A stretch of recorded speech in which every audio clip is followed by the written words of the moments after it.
أما بعد فأعوذ بالله من الشيطان الرجيم.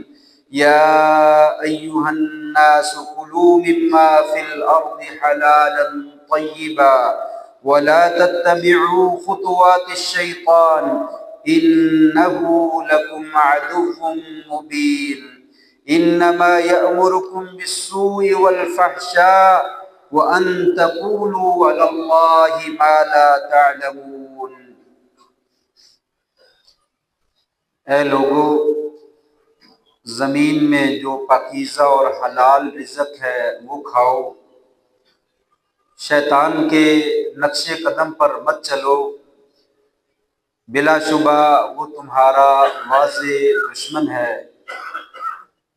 وہ تو تمہیں صرف برائی کا حکم دیتا ہے اور بے حیائی کا حکم دیتا ہے، اور تمہیں اس بات کا حکم دیتا ہے کہ تم اللہ پر ایسی بات کہو جو اس نے نہیں کہی ہے۔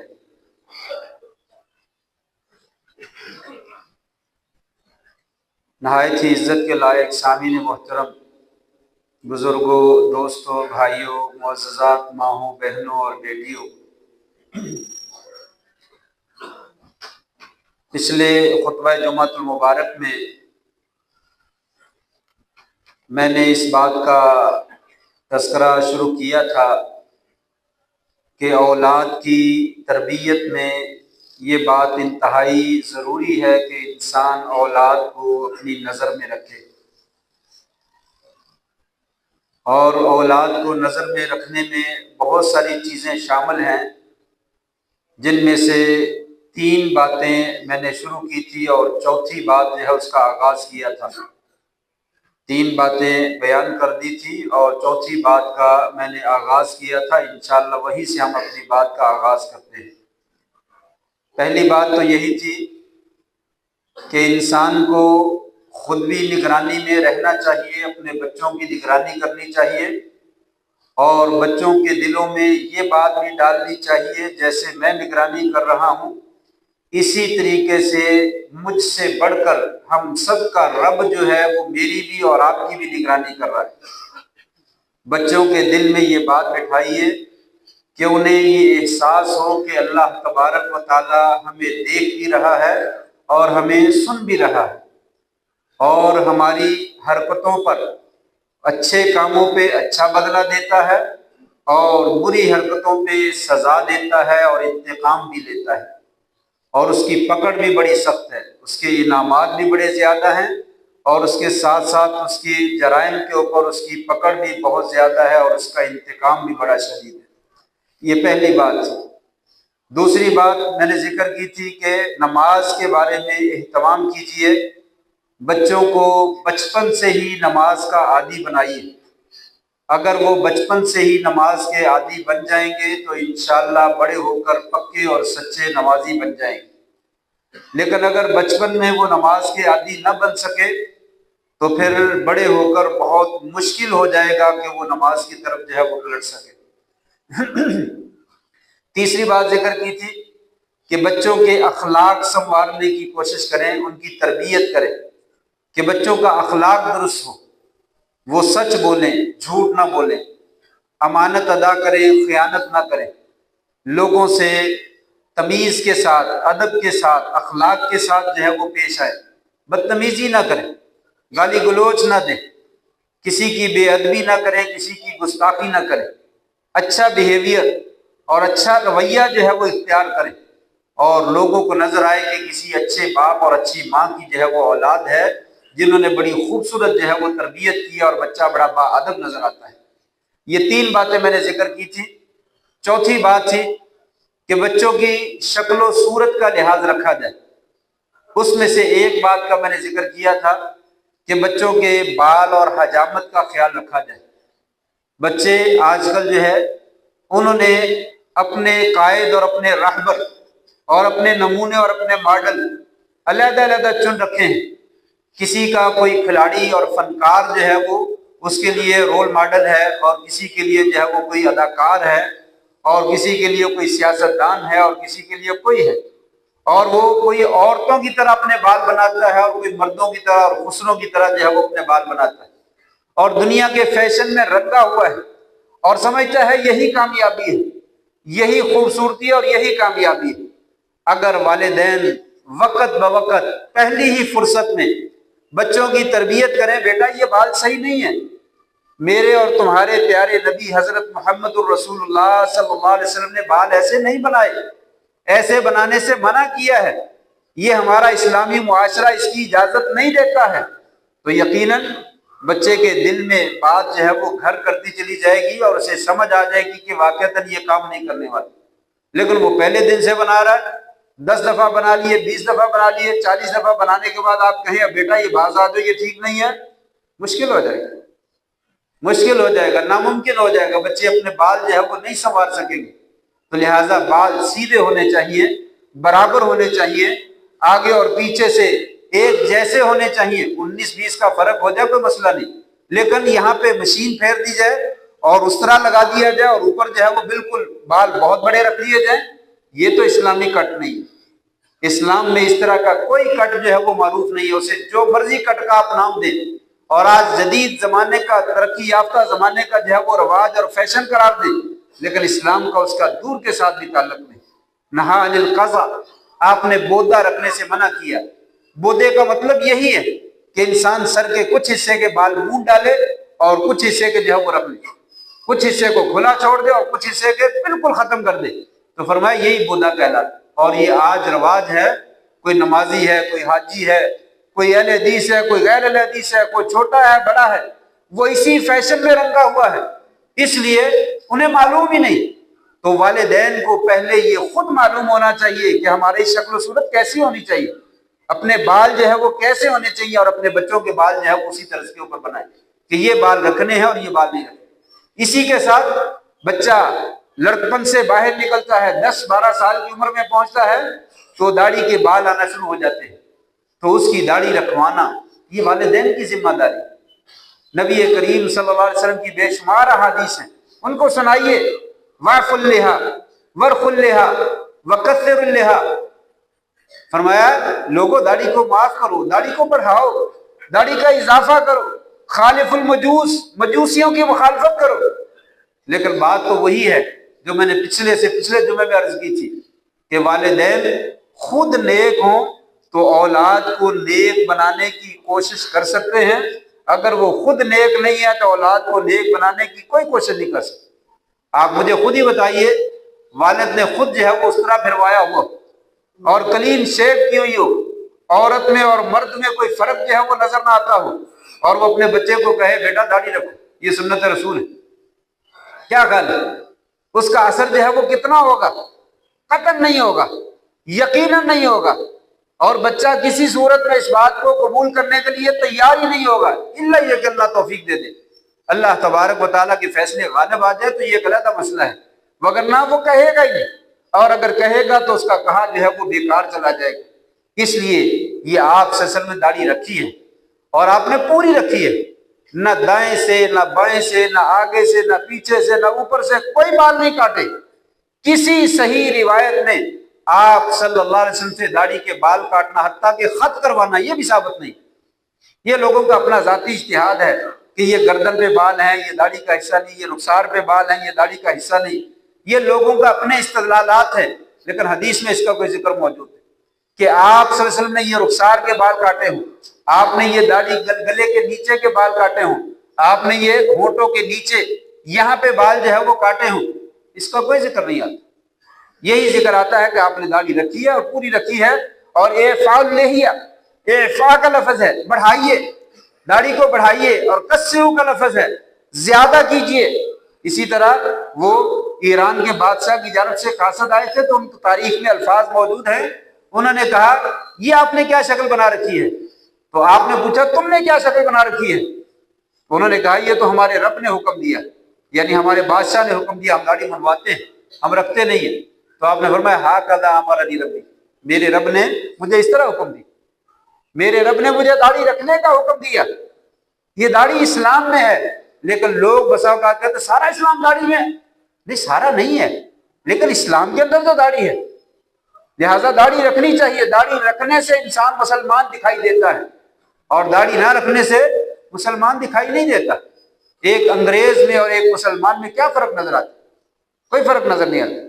لہٰذا خود بھی رکھیے اور اپنے بچوں کو بھی رکھوائیے۔ اور پھر فرنچ کٹ، یہ تو داڑھی کی اور زیادہ توہین ہے۔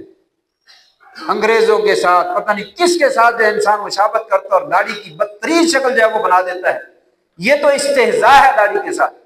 داڑھی کے ساتھ استہزاء نہیں کرنا چاہیے۔ رکھے تو انسان صحیح طریقے سے رکھے، بلکہ رکھنی چاہیے، نہ رکھنے کا کیا مطلب ہے؟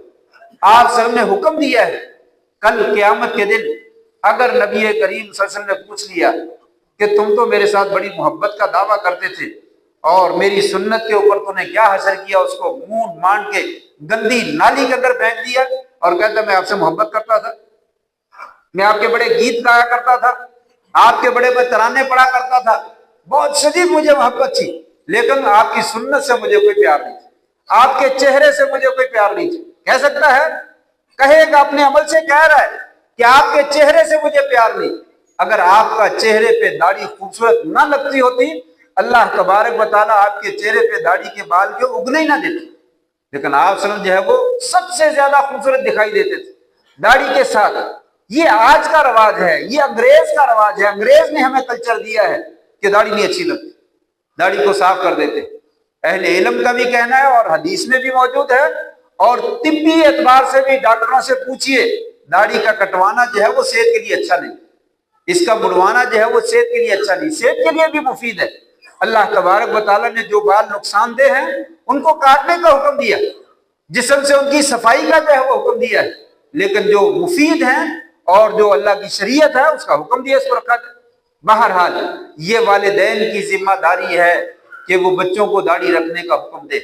اگر وہ نہیں دیتے، کل قیامت کے دن جہاں پہ وہ خود کاٹنے کے جرم میں پھنسیں گے، وہیں پہ وہ اپنی اولاد کا گناہ بھی اپنے سر پہ لیں گے، اپنی اولاد کا گناہ بھی لیں گے۔ ان کی اولاد سے پوچھا جائے کہ تم نے کیوں نہیں رکھی؟ وہ کہیں ہمارے باپ نے نہیں کہا، اس نے حکم ہی نہیں دیا، اس نے تربیت ہی نہیں کی ہے۔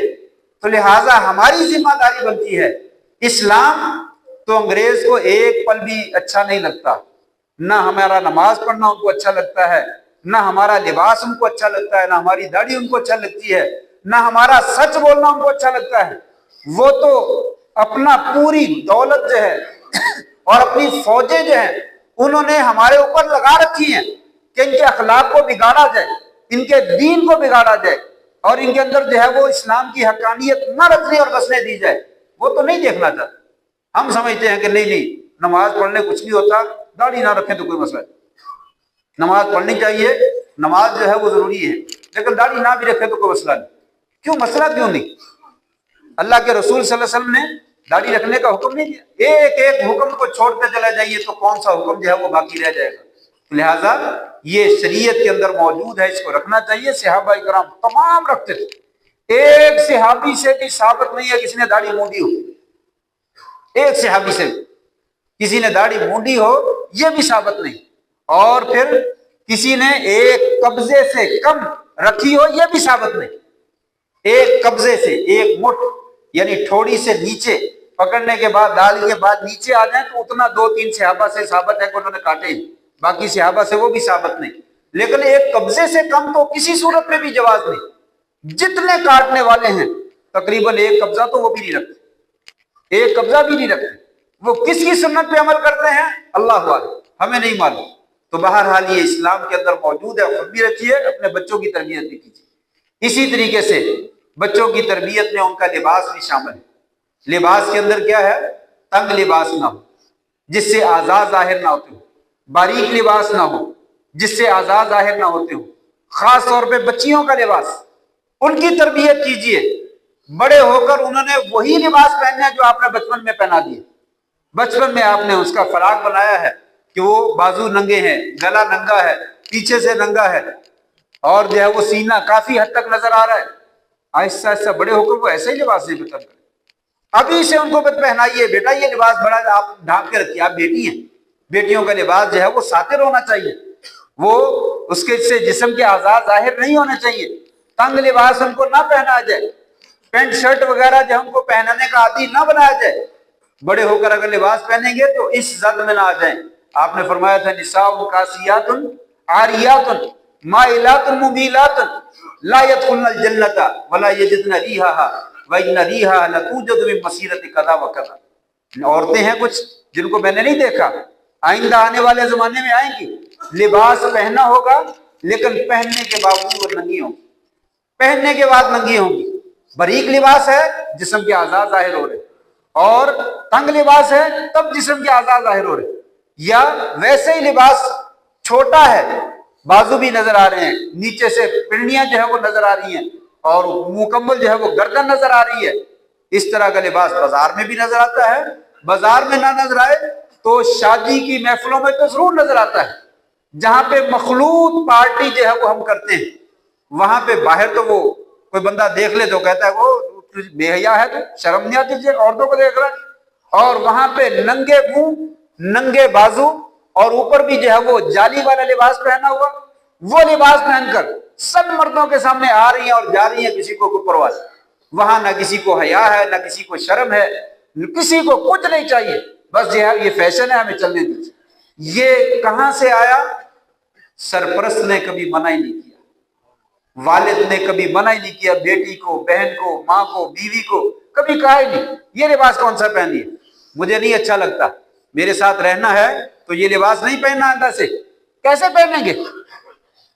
ناراض ہو جائیے، کہیے میں نہیں رہنے دوں گا اس گھر میں. اگر اس گھر میں رہنا ہے تو یہ لباس زیب تن نہیں کرنا، یہ ساتر لباس جو ہے وہ پہننا ہے، اچھا لباس جو پہننا ہے.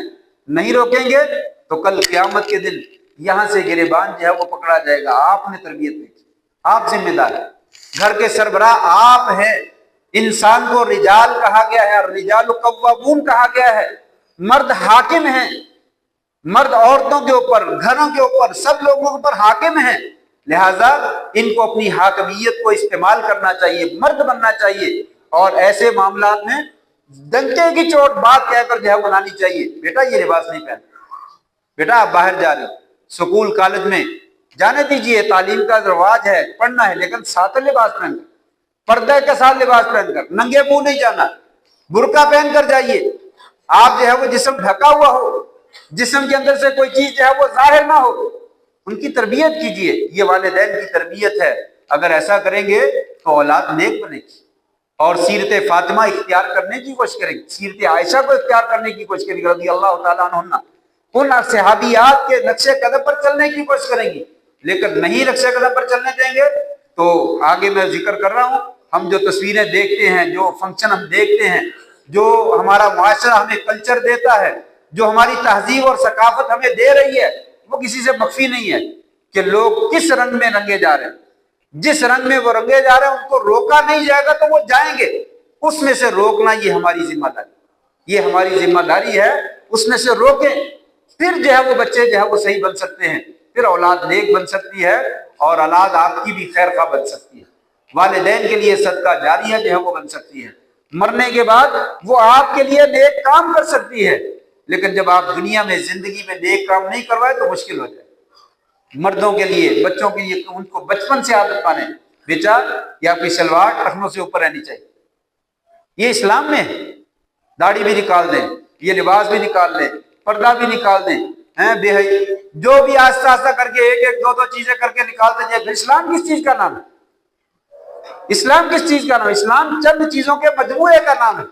ان میں سے ایک ایک دو دو کر کے نکال دیں تو اسلام ختم ہو جائے گا. اسی میں اسلام آتا ہے. تو یہ چیزیں اسلام میں موجود ہیں، اپنے بچوں میں اور اپنے گھر میں اسلام کو نافذ کیجیے. حکمرانوں سے تو ہم بڑا مطالبہ کرتے ہیں کہ یہ حکمران آ جاتے ہیں اور پیسے کھاتے ہیں اور یہ کرتے ہیں اور وہ کرتے ہیں، اسلام نافذ کرنے کی کوئی کوشش نہیں کرتا. کیا ہم اپنے گھر میں 4-5 بندے ان پر اسلام نافذ کرنے کی کوئی کوشش کرتے ہیں؟ اس کے لیے تو ہمارے پاس ٹائم نہیں، اس کے لیے تو سوچنے کے لیے بھی ٹائم نہیں کہ اسلام گھر میں بھی نافذ ہوتا ہے. نہیں، اسلام حکومتوں پہ نافذ ہوتا ہے. دنیا میں بادشاہ لوگ جو ہیں، حکمران لوگ جو ہیں وہ نافذ کرتے ہیں، گھروں میں کیوں اسلام نافذ کرنا ہے؟